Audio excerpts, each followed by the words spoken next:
As an investigative reporter, my role is to try and figure out what caused the explosion in this case. So I got in touch with someone who owns a business at the Port of Beirut. His family has been operating there for 40 years. And in this exchange, he said, let me send you a video.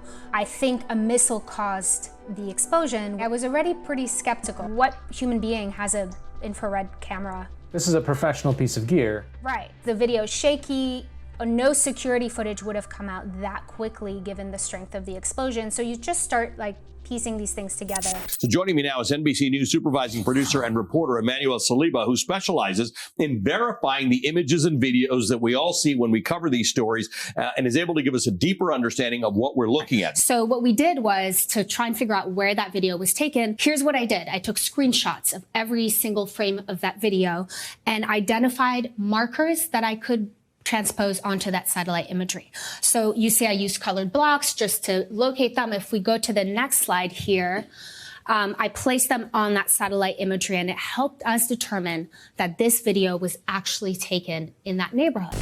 Iranians took to the street this weekend after their government admitted they had mistakenly downed a passenger plane carrying and killing all 176 passengers aboard. What started out as visuals to mourn those who had died soon turned into anti-government protests. Footage from the protests flooded social media. We looked at it and pieced it all together for you. I'm Emmanuel, and this is Verified.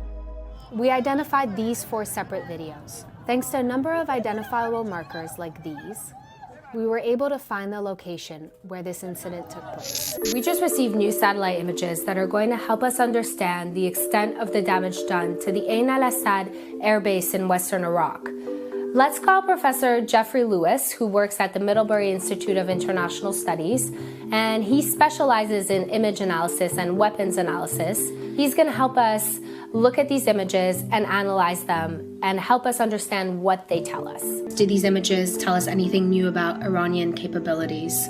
Yes, I think we'll probably be reassessing how accurate some of Iran's ballistic missiles are. At 10:41 p.m. on June 12th, Officer Devin Brosnan of the Atlanta Police Department pulls into the Wendy's parking lot on University Avenue.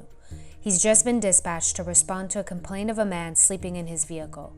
27-year-old Rashard Brooks is asleep at the wheel, and his car is parked in the drive-thru, causing customers to drive around him. A Wendy's security camera captured the rest of the incident. It runs a few minutes behind the police footage and has no audio, but we synced it with the 5 other sources of video to understand what happened in this parking lot. It's around 11:45 p.m. on Tuesday, August 25th in Kenosha, Wisconsin. We're in the parking lot of CarSource, a used car dealership located on the corner of 63rd Street and Sheridan Road. The city of Kenosha has been rocked by tension following the shooting of 29-year-old Jacob Blake by police officers on August 23rd. 2 witnesses capture footage of a shooting about to unfold in this parking lot.